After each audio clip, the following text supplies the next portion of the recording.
Well, let's go ahead and get started. It looks like we've got, I'll keep adding people as they pop in. Awesome. Well, cool. Welcome, guys. If you've, there's some people who have been in the last couple of weeks who are on the call, lots of new faces. If you're a Life.Church guy, can you wave? We've got our central tech team here. My name's Matt Morgan. I'm on the broadcast support team. Warren Davis is also here. He leads our broadcast support team. And Greg Backus is our, he leads the whole tech team at Life.Church, oversees the broadcast, project management, and service and support as well. This week, we've kind of been going back and forth from different topics, being leadership. And then last week, we had a great conversation with Joe about service and support, what that looks like for our teams. This week, we're going to talk about broadcast, what that looks like at your churches, what it's looked like for us. And I think it'd be cool even to jump in. We've all gotten through Easter and what that looked like for everyone. I know we've had to change up how we do things somewhat. And really, selfishly, I want to learn from other guys, and we want to give whatever information we can as well. So we're going to talk about whatever you guys bring. And so if you have those questions, throw them in the chat. But we're going to kick off this too. We got Chad Vegas from Bethel here. I want him to kind of bring a, perspective of a director and how they've been having to pivot and support their worship team, broadcast, all those things. And we got Zach and Joe here, and I don't even know what they did, some kind of wizardry. And then we can talk to you about what we've done to kind of pivot. But how did it go for you guys? How was Easter at Elevation and Bethel? What did you guys do? How was it different for you guys? You can just kick it off however you want to. Zach, Chad, go ahead. It was for us. It was a lot different. We decided to just do a smaller studio looking vibe, which we've been doing for our Sundays. So we really didn't do anything super special. Our creative team over at Bethel local church ended up putting together a few different edits of some videos and stuff. So we just played that. But other than that, for us, to be honest, we were just been doing the same thing we did for the past three or four Sundays. So super studio vibe. It's, even though it's on stage, we basically have everything. Basically, all of our cams are on stage except for our main follow. Zach, has there been a way that you guys have had to change up what you're doing? I know you guys do a lot of the weekend experience and whatnot. You have the different. It's more of almost like a newscast in a way. You have the guys that are around different places. But was there a different kind of thought in executing this weekend and just trying to make it even more immersive? Or with Pastor Steven and everything else, he really gets into it. And I know I watched what you guys did, and it just seemed it was a special weekend for a lot of people. What was it like for you guys kind of going into it? Yeah, I mean, it was awesome. It was a long weekend. It was unique and kind of cool to see us change it up. I mean, he did a sermon, but he didn't really do a sermon, if that makes sense, with the new song coming out and all that. But for us, it kind of felt like a normal weekend. We're trying to keep it as consistently normal as possible. So, worship, sermon, pre-experience, post-experience, all of that. And we decided this year to do all the experiences live. So yeah, worship and sermon was playback, but everything else was live. And it really, that's cool. We were able to just see that engagement just stay up. We had a lot of people even all the way through the 10 p.m. Stay on. So yeah, it was cool. That's awesome. So for talking broadcast support, we typically are heavy weekend support to campuses and whatnot. But Warren, when we were going into this whole new season, is there a way that you think you kind of, I know how you've done it, but positioned us in how we could support the worship team, the creative team, just any of those, like how we changed up what our job looked like to what it's been looking like. Maybe. Sure. There it Yeah, I is. had to figure out how to operate Zoom. So, tech guy here. Yeah, I think broadcast support on the weekend for us is very external facing, external to our organization in that we facilitate weekend content getting to all of our campuses. And I think with the shift in our organization's workflow, our team is transitioned to being internal facing. In other words, supporting creative media, worship, Craig's office, senior pastor teaching, and doing what we can to facilitate all those different initiatives and try to bring them together and streamline the process so that we can pre-record, edit, post, and prepare to go. What am I now? Oh, I'm seeing somebody else's screen. Prepare for the weekend. So I think we've just pivoted from, I guess, an external focus or emphasis on supporting campuses to internal, supporting our different teams and helping facilitate their use of the space and maintaining the operations of all of our systems. Also extending the technical capabilities, what we do. Yeah, so similar to that, Joe, what have your guys been doing? So, Joe handles a lot of that service and support at Elevation. What did you guys do to kind of help the broadcast team or experience team, whatever it's called, at Elevation? How did you guys kind of switch and pivot that? Yeah, so I often tell my guys, like, our primary responsibility is to support our campuses, support our church, and so it really just kind of shifted where we're supporting. But what I've really loved and appreciated about my team is they've really just kind of done whatever was needed. I mean, Zach and Nicole, who I'd love for Nicole to speak into some of these things that you're saying. She'll be a really great wisdom and advice on the broadcast side of things. Yeah. You're welcome, Nicole. But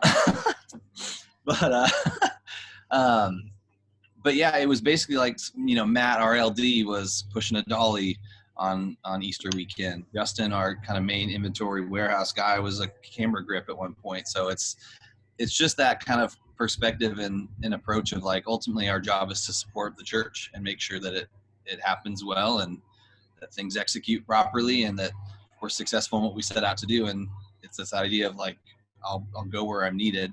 And if what you need right now is to be a camera grip, then I'll be a camera grip. So it's what we've tried to keep that attitude and focus throughout the whole process of, because, me and the 3-4 guys that I lead, like, our job is to make 19 other campuses happen while Zach and Nicole run Valentine, and those other 19 campuses aren't really doing much right now. So it's kind of shifted, but it's been fun to see everybody kind of jump in and help as much as they can. Yeah, for sure. So I know that, and I'm kind of just jumping all over the place, because if you have a question for any of these guys or anything else, or want to talk about your Easter experience, put it in the chat and we'll get to it. But like you guys who are directing specifically, I know our team, heard Pastor Craig be like, I'm tired of preaching to an empty room. I need some people on stage with me to interact. Different things like that. And so many of our pastors feed off, the crowd and the environment.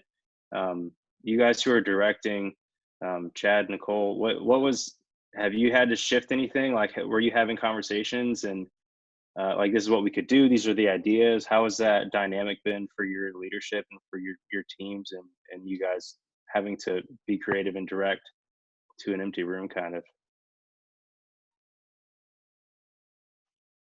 Ladies first. I hopped on this call. I didn't know I was going to speak. Oh, yeah. Thanks, Joe. Appreciate that. I would just say, like, if you've watched any of the sermons or anything, Pastor usually mentions this, but we have a big, TV monitor right next to his main camera that we put our 2 highest YouTube platforms on, so he has the comments. So in the same way that like people in the room shout him down whenever he's like really getting into it, he can see like the comments going really fast. So it's just That's like really cool. like a reiteration to him, I guess, that like he's on the right track in the same way that he would get that in the room. We do keep our worship leaders on stage too, spaced apart. But we actually have a call right after this to talk about like maybe Skyping some people in during the sermon and we also do this afterwards in we call it the post, just a sermon discussion. So it kind of like trails all through, like how can we get people in the room, even though they're not actually in the room, for pastor to feed off of. That's really cool. Did you guys come up with that, or is it with talking with Pastor Steven and just trying to brainstorm ideas to keep the engagement up? Zach, I don't remember. That week was such a blur trying to get everything put together. I know we had mentioned, idea, though. I feel like that might have been his idea, because we were talking about, and we don't, like our iMag screens aren't on right now because we've kind of shrunk the room. So Right. He can't look over and see like, oh, my scripture's on screen. So we had asked him if he wanted a program monitor. And I think he said no, but can we get the comments on there? So I feel like we've done it with something before. So he kind of already knew that that was an option. That's cool. What was that? I'm just going to ask, what was that like executing that? Was that something, Zach, that you had to kind of think through that process to have a good interactive live? I think we've kind of tossed that idea around, but then there's the execution part too. Is actually, I figured that out a long time ago with one of our rhythm nights for youth. They wanted to do it. And we use YouTube because YouTube actually lets you pop out the chat window and put it in its own window, which is super helpful. Until I discovered that, I was trying to like use an ROI and just get like just the comment area. And then one day I clicked on the little 3 dots. I was like, what is this? And it said, pop out chat. And so that's literally what we're doing, is popping out chat, dragging it to the external display. And then Nicole or Jared are typically in it when he starts interacting with it, because it's literally going by so fast you can't read anything. So they'll try and start slowing it down. Right. But yeah, that's how we're doing it. Literally, YouTube makes it easy. Just drag it over to another monitor. And then that monitor is off an aux. So when he's tired of it, we can just send black, or we can send program to it. And then when worship's up there, I think we've been sending lyrics to it, just kind of using it as a utility monitor to take care of whatever we need. That's cool. That's Quick really cool. question, Zach, for clarity. So is he for him to get those comments back, that he's preaching live on the weekend? So if you were pre-recording it, would you stream that to like a private YouTube link and have a specific set of people to give those comments? Or yeah, we probably would. We would probably stream it to the staff and have them do it. But at least as far as he's concerned right now, he's always going to be live for that 9:30. He just wants to be current and present. So we haven't really had to go down that road yet. Sure. But yeah, that's a good thought of, if we do get forced into that, stream it to where staff can still comment. Yeah. And then we did a call with Pastor Craig today, kind of a private call to some specific attenders in our church. And it was a YouTube live thing. So we had comments available. And what we did was we had his iPad set up on a Dropbox paper document. And then a third party was filtering those comments and pasting them in real time, because they go by so fast. And we only had like 1,500 people on the call. So I can only imagine how fast the chat must move. Yeah. Nicole's shaking her head. I feel like we're doing that for the post, right? Are y'all picking out certain comments or? We aren't right now, but we have done that in the past, just mainly because even in the post, like we're having to zoom in so much so you can read them on the screen that you only see like 3 comments at once. And I mean, the viewership drops off a lot in the post, but it's still like 3 people comment and then you can't see it anymore. So we've definitely done that in the past. I think for the sermon, he's more just like giving some shout outs real quick as they're going by. So he's not looking for like a comment to interact Right. with necessarily and like feed off of. It's more just like, you know, Warren, Somebody to Joe, Zach, I acknowledge. see you're watching. Yeah, that kind of thing. Yeah, that's great. Really cool. Just to clarify, Sweet Pete, who is Sweet Pete? Who is it? That's awesome. How's it So going? just to clarify, you're asking, are you recording worship and message and then doing engagement live? So like, are you recording it and then streaming it, or is it's all live, right? Yeah, so just to kind of give you a background on what I'm asking is, so our church is right now, tonight we will record worship and message, then we will edit all of that together so that we can leverage everything. We don't have a control room built out and anything like that, so we're going to record everything, and then we're going to play that back live on Sunday for worship and message. And then we do all of our engagements. So we do a pre-show, prayer, and a post-show all live. So I'm just wondering, is that what most people are doing? Is that unique? I'm just trying to get feedback of what the best way to do all of that is. I mean, I can What do go. Yeah, go ahead. I know that I think Chad's been doing it a different way too. So we are doing the entire 9:30 is live. Everyone's in the building from start to finish. It's actually been kind of nice because in the past we would pre-tape the pre-show a lot just to keep the line and engagement during that and energy in the shot. But there's nobody there now, so it doesn't really matter. It's kind of been a blessing or a little break, so we can just start at 9. When we go live at 9:20, we're live until we get done. Whenever he's done with the sermon, we go into the post. So that full thing's live, and then from then on, sermon is for sure playback. But worship, the first worship set has varied depending on either if the worship leader screwed up and said something like good morning or that type of thing. Nicole can speak to that. I don't remember why we had to do live worship a couple times, but then the welcome is live. The close and the post show are all live, just to keep that interaction there. It's the sermon we're cutting in, and just click and play and rolling it.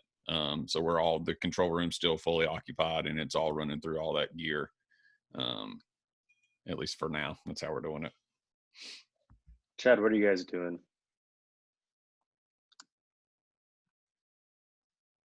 We don't got you. There you you go. We basically go live at 8 a.m. and we send that feed over to, it's kind of weird how we do ours just because of our the way our department works. So our department is actually contracted out by Bethel TV, and Bethel TV is in charge of all the streaming for the local church stuff. And so what they do is from there, they just take a recording of the 8 a.m. service and then just play it back out for the other services. They're currently using Livestream and Livestream Studio 6 to basically sit there and redo it the whole time. I'm trying to get them to switch over to Living as One because we have Living as One for Bethel Production. So it's just a lot easier to manage. But yeah, that's pretty much all we do. And so then to go back to the original question that sparked this, how's the interaction been with, you and leadership about, I know we've talked before on other calls and, you guys have talked about how you leverage the crowd a lot to engage. And I know you had told me one time you want the people in the room to feel like they're on stage, and leading worship in a part of that moment, and people at home to feel like they're in the room, and how that really translates. So how's that shift been for you? 2 things for us was getting our pastors on the chat. So our pastors we have a couple of our senior leaders that will actually be on chat and talking and chatting, because we split our platform to our own platform on Bethel TV and then also YouTube. So our pastors will be split there and they'll be engaging and talking to all of the participants there. And then for us, for actually filming and our stylistic change, We can't get crowds anymore, so that was a big thing for us. But what we ended up doing is I just told the team, honestly, it doesn't really change the way you worship, right? You're gonna worship through your camera, through your craft, the same way you would if there was people here or not, because it's not about them, it's about you and your worship. And so basically the only difference is, as far as cutting wise, is I actually take longer cuts. I don't do a lot of quicker cuts as I usually do, mainly just to kind of let, we are running with less cameras. We only do 4 cameras instead of our usual 8 or 9 cameras. And so that way I can kind of hold shots out. I'm telling the camera ops, hey, if I take you, just go ahead and give me like 3 or 4 shots in one shot, that kind of a deal. So that we've seen even in that, which is funny because our older demographic, right, they like that a lot more because it's not as shaky, right? It's not as in your face shaky. So the older demographic really love it. And but yeah, so the most of the engagement actually comes from, we're not at that level yet where we have an online host. So hopefully soon, but right now it's really our senior leaders in the chat room talking and engaging with everybody. That's good. Warren, do you want to talk about what we've been doing? You've been a lot more conversations around the kind of the idea of things, and we've talked on previous weeks, like we just kind of shifted our weekend to like a midweek peer record thing. But do you want to hit on that too? Yeah. On what the question was? First off, importantly, I'm drinking Michael Bublé mango. It's flavorless, and there's nothing else in the can, fellas and ladies. Yeah, so we are fully pre-recording during the week right now in this season. When one of the creative ideas that we have the ability to do right now is we are sending a cut of the message as soon as we have it to various attenders, church online attenders, even around the world. And we're having them send us footage back of them watching the message. And then we stitch that in to where we'll actually have like a 2-box show up that says so-and-so from Melbourne, Australia, or so-and-so from Yukon, Oklahoma. And so in lieu of being able to take crowd shots, we're actually trying to highlight people watching that message in their own spaces, which just kind of gives context and perspective because we all have this shared experience right now, which is we're all worshiping and attending on laptop screens or in our living rooms. And so I feel like that's been a big win for connectedness and engagement. I also think that our campuses are assigned to specific services throughout the weekend. So we split up, like my wife is on staff at the South Oklahoma City campus, and they will attend like the 7 p.m. on Saturday night and 8:30 a.m. as a staff, and they'll blast all of their attenders that's the service we're going to attend. And then they're very active in the chat to try to increase engagement and make it feel more communal. So those are a couple ideas. Obviously, if you're doing live, you can't stitch in those crowd shots, as it were. The first question I got about how we're pulling that off, I told one of my production contacts, I said, yeah, we shipped a high vision decoder to all these guys' houses, and he bought that for about 5 minutes. So if you're post-producing it, that's kind of a neat idea. If you're doing it live, to me, it's as intentional as you can be with chat and connecting in that way. To answer the other question that's come up, I know a few of us have, online hosts and stuff. So Life.Church, if you get on the Life.Church platform, we've got volunteers and staff who will engage with people throughout the entire service. And so if you're newly streaming and trying to get that engagement, does anyone have any insight to that you've had conversations with, of coaching Chad, you said your leadership's been online. Was there like a coaching bit at all of like, hey, maybe try to do this, or are they just natural at it and something worked very well for them? No, they've been coached. There's a couple of Bethel TV administrators or streaming techs that actually they sit down with them and show them. I guess they have actual Google Doc of like best practices kind of thing, because we utilize some of our School of Ministry students as chat moderators, especially in YouTube, because it's pretty much open to everybody. So we do get those crazy comments sometimes. And then for the senior leaders, we pretty much hold them to the same standard as we do with the students. Just simple things like try not to get into any theological debates with anybody online. It's like, we're not there to make them to debate with them on as they watch the message and things like that. And that's pretty much it for our side. That's cool. Yeah, that's a hard thing.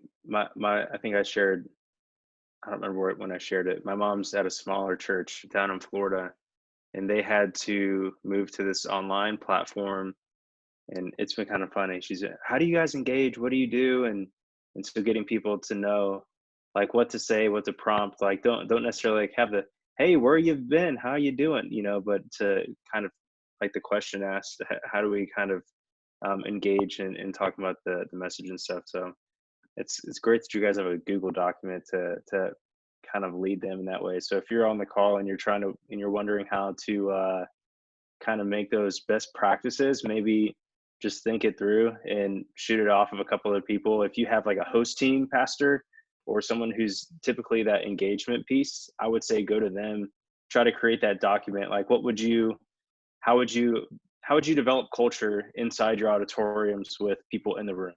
Yeah, right. perfect. If that's being intention of saying, let's put, we've got Ricky and he's always engaged. He's always shouting the pastor down. We're going to put him in the front row or something like that. So it gets caught, right? It's like culture can be more caught than taught. So you put people in strategic places to raise their hands during worship, because a lot of people are nervous about it until they see other people do it. And I think that would probably be a good example of if you're kind of running into the situation of where we don't have people engaged, maybe try to do that. Engage with your worship pastor. Your worship pastor, I guarantee, hates looking at a dead crowd. And so they're going to want to speak into how do they lead a congregation and encourage that worship, and then try to figure out and brainstorm together, okay, so this is how I do this on the weekend, but how can we translate that over a chat during our services, different things like that. Let me see. Someone asked, what are the different platforms that everyone's using? Warren, what are a few different platforms that we're streaming out to? Like, what's that workflow look like for us? And then Zach or any of you guys, if you want to kind of speak into that too, what's that look like for you guys? Yeah, the main for us is obviously the Chop platform, and then Facebook and YouTube. We have gone back and forth with Instagram, but there's obviously some restrictions for how long those streams, and there's that can be, and there's a way to hack it, but then it violates their use terms. So I can't speak with complete authority on how many different social platforms we're trying to reach. Obviously, if there are people gathering, we want to leverage that as a tool.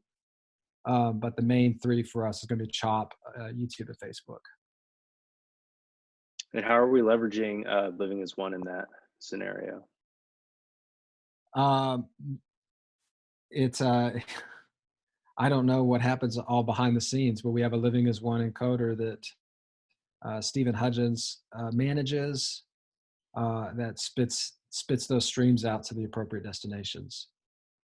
So I've seen a lot of people in the forums, different things like that. Like, how are you guys getting this signal and different things like that? And we're really leveraging Living as One for that. But someone asked. We also he's got kind of a hackish way that he set up a few things.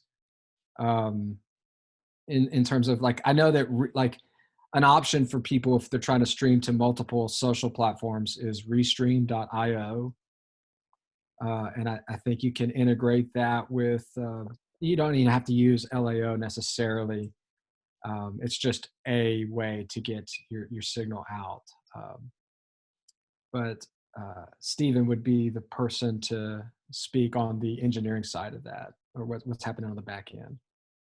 So if you have those questions, you can reach out to us. We've set up a time that we can have like one-on-ones with people, and really dive into that kind of stuff. So if you do, you can always reach out to us, and we'll set one of those times up. But Zach, Chad, what are you guys leveraging platform wise?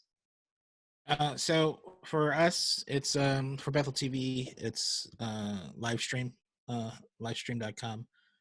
It's the contract that Bethel TV has, I guess, is the old one, not the newer Vimeo one. And then we push it out to their Studio 6 software that pushes it out to YouTube right now on our own platform. It's a little harder for us to switch over to something like Living as One. As far as Bethel TV side goes, just because when we developed our platform for our internal site,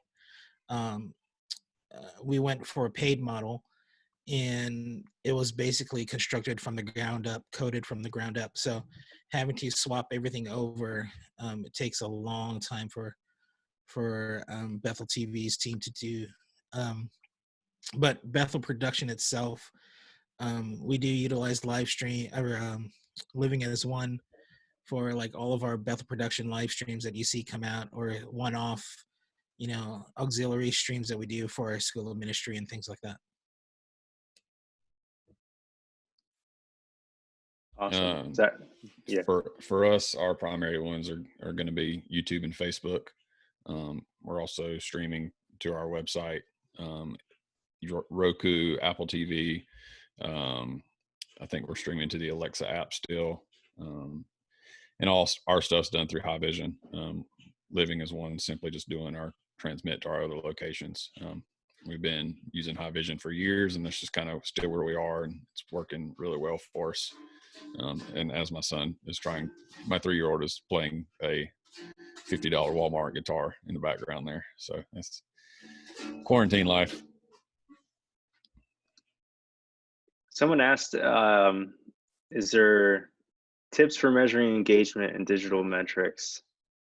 Social media has been kind of sketchy in a way of trying to bring those numbers. Is there someone that can speak into that a little bit more? I know our church online team, I don't know what all they do. If there's a Life.Church person on here that has a better idea, by all means. Basically, we own all of our own platform, right? So we have the ability to look at all the metrics of what's happening in the engagement. I believe the Trop platform gives you a lot of those metrics, like how many people stayed online, stayed engaged, those different things. So I think it's more in line with what platform you're using. I think Living as One gives you that as well when you're doing some sort of event. Yeah, I don't know. I can tell you what we use at Elevation. Yeah. We track all of it, but the one that we're mainly focused on is peak live viewers, just because we feel like that's the most accurate. Chad always says, our online pastor always says, like, unique views is like somebody driving past your church. Like, you wouldn't really count them. Like, they see your sign, sure, but they're not like, they're just kind of scrolling past. And then 10 seconds is like if somebody walked in your auditorium, stayed for 10 seconds and then left, you probably wouldn't count them either. But peak live is like the number of people that stayed in your auditorium and watched the full thing. That's as close as you can get to it. It's like the closest thing that the social platforms will give you. So that's the main one that we focus on. Like I said, we track them all, but hopefully that's helpful. I think that's helpful. I know we talk about the retention metric a lot, because when the event isn't, if the viewer can sense that, especially with the host, like that it's canned,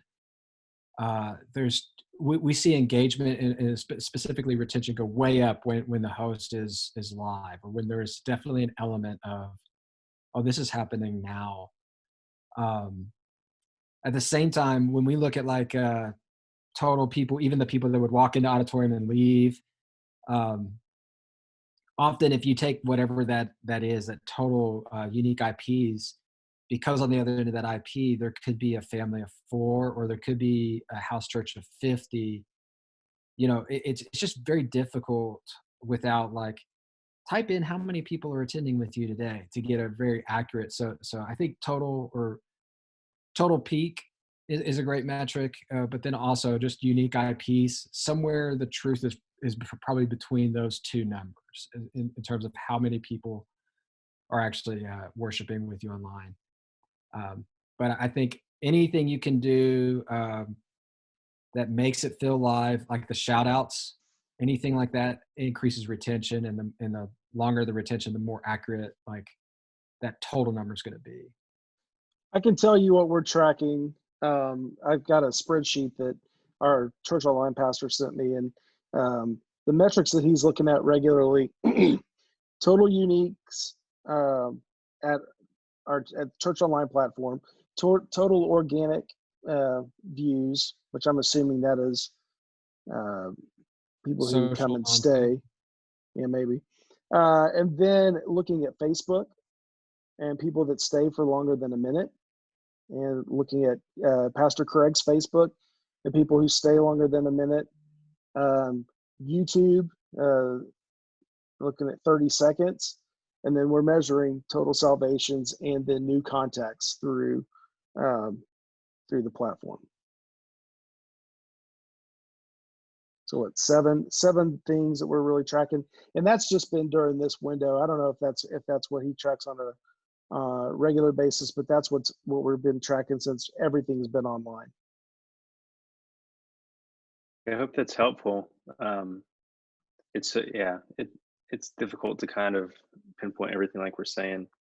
Another question that I skipped over, Edward had a question about simulated live using StreamMonkey. Do you want to ask that question? And Edward Gilbert, about doing 2 out of your 3 services through StreamMonkey. What's your question on that? Yeah, sorry.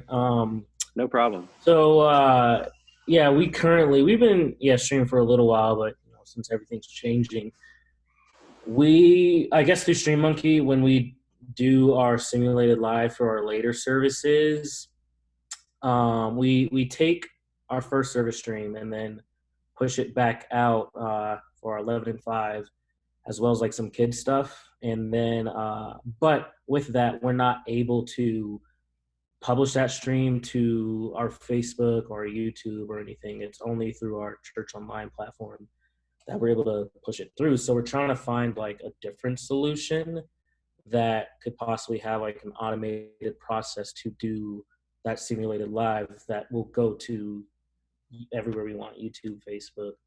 So we're trying to see what other options out there are available.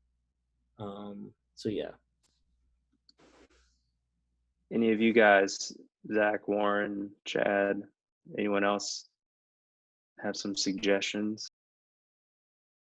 So the question is, because you can't schedule like a Facebook Live thing to push, like how could you do that on an automated approach? Yeah, I've talked with a few people about this, and I'm not saying that this is a good idea. It's an idea that I've had. I've not done it.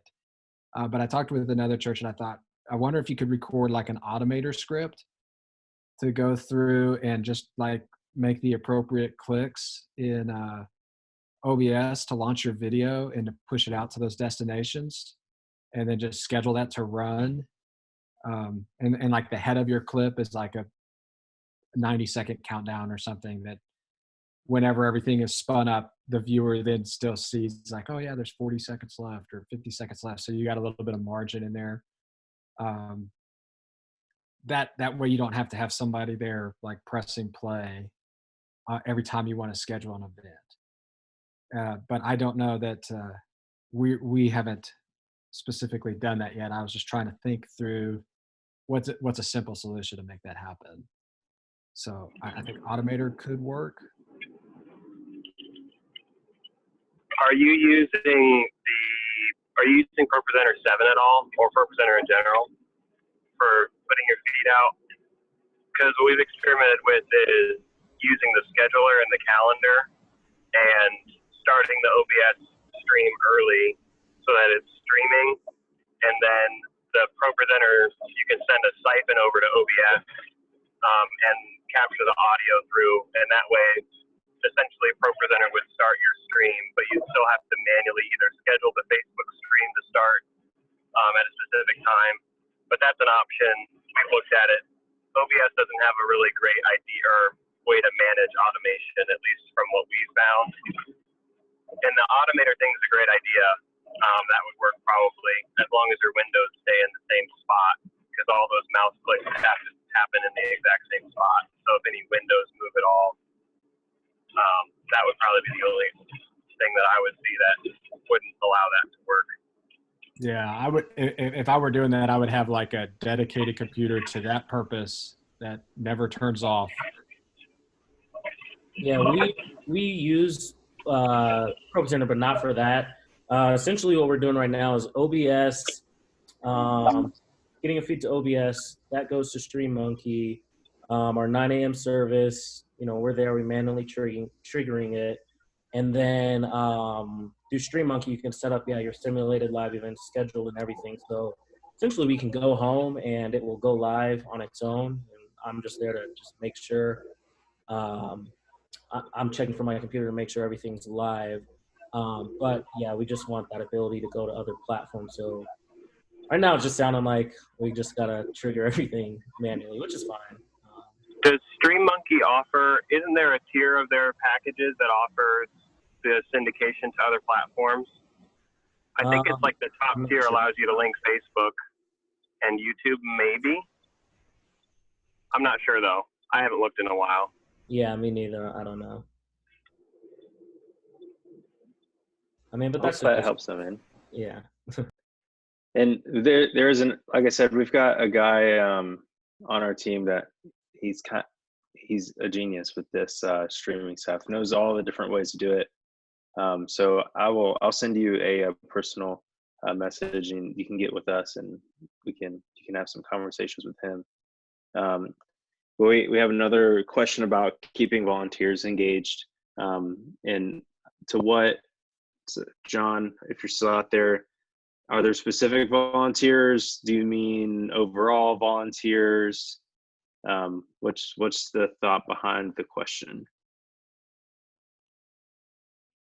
Yeah, I'm at a very small church, and so the social distancing is really impacts us quite a bit. And so we pre-record everything and throw it up on our website. So I'm wondering if there's a good way to still try to keep volunteers engaged so that they still feel like they're part of the production process, or if it's just not even worth it. And I just try to keep them engaged with me personally, and that's it.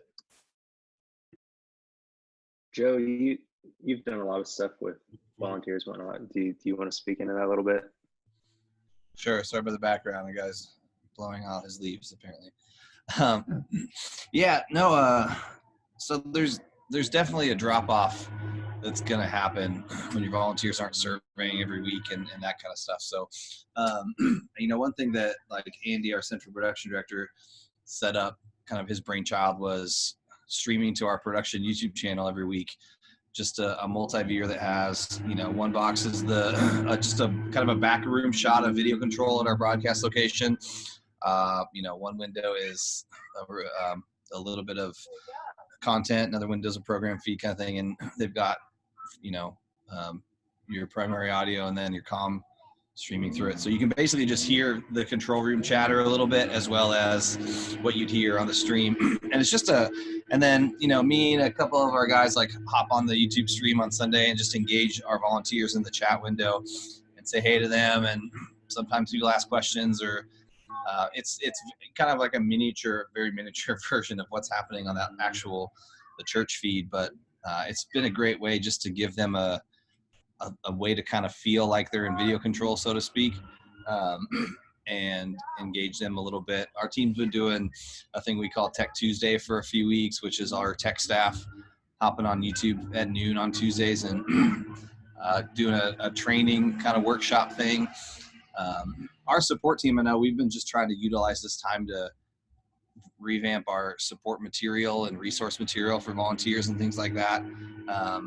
So, I mean, I think the biggest thing is just staying connected personally to people. I know our campus production directors are meeting with their teams over Zoom or reaching out and just checking in on people. But, there's definitely a drop-off that's occurred where you can't replicate them coming to a campus and serving on the weekend. But if there is a way to kind of just get them access, and it can be as simple as putting a camera up in your control room, or even, streaming your process of rehearsing or something like that, just kind of giving them that access to kind of see what you're doing and some things like that.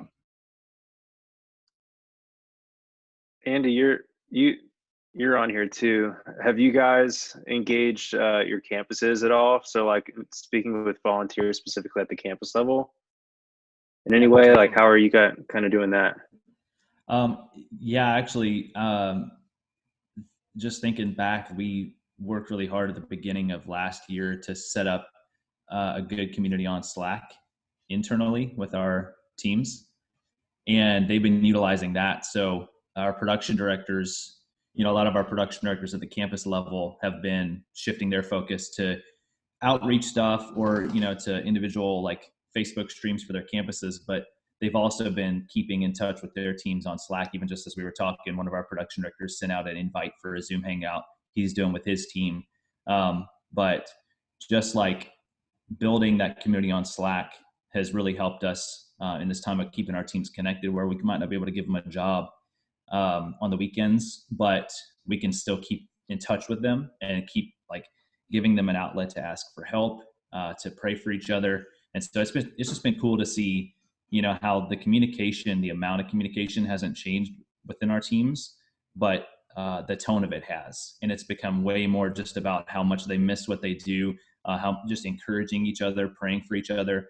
And, I think that's been like just something I've been super thankful for, that our teams have latched onto that and have utilized that resource that we put in front of them. But yeah, it's also been cool, like Joe was saying, the stuff we've been doing on the weekends and on Tuesdays, just to stay connected with the team. I always feel like we're not doing enough. I don't know if we'll ever get past that point, but just taking it kind of one step at a time, and just like not even having to do something big, just reaching out to an individual that you're thinking of and just saying you're praying for them, or having a one-on-one with a team member over Zoom to go over something they've been wanting to learn. It's just honestly little things like that can make a big impact. Yeah, I'd say to speak to that a little bit more, John, I would do whatever you can to keep them engaged as much as possible. If they can't, hit it, run, I don't know, Purpose Center or whatever job they typically do. Maybe that's how you guys step one in engagement on your stream. So if you're streaming, there's a chat room function. Maybe you just shift your focus a little bit from right now. I know you guys do production. You guys are awesome at that, but you also are, the reason why you do production is for people. Right now, we need to be that touch point for people, and just kind of how can I support this other team? So again, if you have a host team pastor or something else, and there's a specific person who's kind of leading that charge, maybe see how you can assist them, and then get your guys to help out in that way, whatever way is possible. Like Chad said earlier about, even though there's not a crowd shot, you guys are still going to worship while they're taking that shot and doing what they're doing. Just see if you can shift the focus a little bit on like what your worship is in that moment, right? Like put that on the computer, put that in a chat room, respond to the message, respond to worship, and however you guys are doing that. Maybe just see if you can switch the focus a little bit. But yeah, I think anything you can do right now to keep volunteers engaged will make sure that you come out on the other side of this with a group of people that'll walk through fire with you. I think if people who will stick with you through this time are going to come back ready to go. So whatever you can do to kind of keep that engagement up. But is there anyone else I that's wanted to been add one working more with? thing, Matt. Just I was watching Yeah, man. like a webinar this afternoon about the industry as a whole that LDI was putting on, or Live Design was putting on. And I mean, the industry as a whole is really encouraging and shifting towards personal development. And there are so many free resources out there for your teams right now. Take advantage of them. Like I'm even trying to figure out how to just consolidate all those and try to get them to my team as much as I can. But so many like industry leaders are offering their resources that would usually cost a lot of money for free right now. So to not take advantage of that would be a miss for your teams for sure. So yeah, I mean, it might not look the same to get your team involved, but you can still keep them engaged in so many ways. And I would definitely encourage that as one of them. Yeah, I know our team's been using those just for our benefit. And so there's definitely guys out there who can lead the charge in that. And there's other ways to engage volunteers too, depending on their level of comfort and stuff. Like I met up with a volunteer last night who wants to redo how some of our cable runs and stuff go for some of the lights we have on our wagons on stage. And he met me up there, just me and him, and we stayed socially distant, but he was able to help out. He's in production, does it for a living, and so he's not doing anything right now, and he's just itching to do something. So if we, finally were able to connect, and he was able to get out there and engage still. So I know our guys too have been out and just taking advantage of people not being in spaces, taking what were like wrecks almost of campus wires and just years of stuff and making it super clean. And they've done a phenomenal job of doing that. Like, can you engage volunteers to maybe rethink how things are working right now and I don't know, clean stuff up or make sure that your gear's in good working order. I think there's a lot of room for that kind of stuff of what we typically don't want to do or wouldn't want to do or don't have the time to do that you can kind of take into account of that. But I don't know, Brian, have we engaged anyone else with that kind of stuff? Or has it just been, I know someone asked kind of if we're just using staff for producing services and stuff, and it could kind of go to this too. What are we doing? Are we leveraging other people, just staff, or? So as far as like what you were saying, Matt, about cleaning up campuses, just rethinking stuff, getting the rainy day lists out of the way of things we can't do when people are in the room. We're trying to keep the number of people in the building as low as possible. So we haven't engaged volunteers in that capacity yet, because normally it's two of us in the building already. That being said, I've had a couple conversations with some of our worship pastors at locations about people who may have access to the building, if they can go in when nobody else is in there and do some cleanup or just whatever else like we're talking about. Just, is there a time when there's almost nobody in the building, maybe they have access, or one person can meet them there to get that kind of stuff done. But as far as meeting us there, we've kept that pretty minimal just to keep head count down in the building. Yeah, and for the other part of that question, for utilizing staff only or volunteers for producing services, we've kept it pretty much to staff and contractors. I don't know if we've had any volunteers there. No, I don't think so. And luckily we have a big enough, space where there's not a ton of, it's kind of gotten a lot of people were like, we need to split up a little bit, but typically there's people in the control room, people in the green room and out in front of house, things like that. So we're not really, I don't know, we're not all always in the same place together. So we're splitting it up a little bit more. So I just think for the safety of volunteers and everything else, we're just trying to keep it essential because right now we have the ability and we're deemed as essential to be able to go in and work, and we don't want to mess that up or misuse that privilege. But does anyone else have any questions?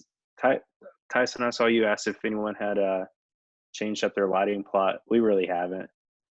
but I don't know if like Elevation, Bethel, if you guys have to give it a different perspective before we wrap up. No, not really. But I do want to speak to the volunteer stuff really quick. Yeah, man. It's a great opportunity to train your volunteers on different things. It's the same way even with my staff. I'm actually cross-training them a lot now on other things. We brought in a small little fly pack to switch from, and we gutted our rack and just redid everything and showed them how to do it. This is why we run it this way. And so it's a great time to train your volunteers in different things. My volunteers are coming in now to we stream, because we have to stream our school ministry now. We're streaming Sunday through Thursday, sometimes Fridays, from 7 a.m. to about 4 or 5 p.m. So we're streaming every day. So it's a perfect opportunity for us to train volunteers on how to tech direct or how to direct. So yeah, look into that. Look into training your volunteers. It's pretty much the right time to do it right now. Definitely. Does anyone else have any last minute questions before we wrap up? Or Greg, do you have anything? No, this has been great conversation. It's been great to just kind of be a fly on the wall and listen to it all. I think we've kind of been having some side conversations throughout this regarding what we do next. Are there any areas that you guys would like to hear, people come in and talk about, or just have conversation about it? We've talked about campus support. We've talked about broadcast support. Talked about just, some leadership stuff. One thing I've kind of been thinking about is just lighting for video, and some of the specifics with that. So I don't know, are there any other areas that you think that'd be fun to hit and just, talk about?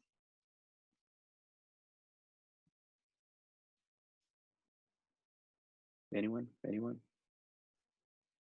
I think we for sure should do, we'll do lighting. That'll be, because it has been a big question that's out there. But yeah, this has been awesome. I appreciate all you guys hopping on and the teams that have hopped on. I know I've learned a ton, and it just selfishly reached out to friends to be on these so I can continue to learn. But they've got, like Joe said, those guys are doing tech stuff every Tuesday on YouTube. If you're using any kind of Ross Carbonite stuff, I think it's the best thing I've ever seen anyone ever do on how to use that equipment. Like I've been in the position where I was new to that and reached out to Ross and didn't really get the response I needed. And, there really weren't resources. And before I was at Life.Church, I actually used some Life.Church stuff on YouTube, but their stuff, it's awesome. Andy's on that, and I'm not familiar with the other guy that's on it, but man, they walk through it super in depth. So check their stuff out on Tuesdays, or go back and watch that. And we don't have a ton right now on. I think we're going to put the Zoom calls on YouTube, so you can just go back and listen if you want to, from over the last couple of weeks. And as we continue to do them, we'll throw those up. And then we also had a kind of a Q&A of streaming. So if you guys are brand new to streaming, or whatever your level is, we had our Church Online producer on there, the guy who directs and cuts for worship for Church Online on, Stephen Hudgens, who's on the broadcast support team here, Sam Nafee, who's our audio director, and Warren's on it as well. And they have some really good information there. So that's on our YouTube page as well. But yeah, thank you guys for joining. If there's anything that you guys think we should do, Greg will leave the chat open for a couple minutes before we shut it down, so you can type in what you think we should hit, or if you have any questions, email us, reach out, whatever you need. We're here. But thank you guys for joining. This was awesome. Yep.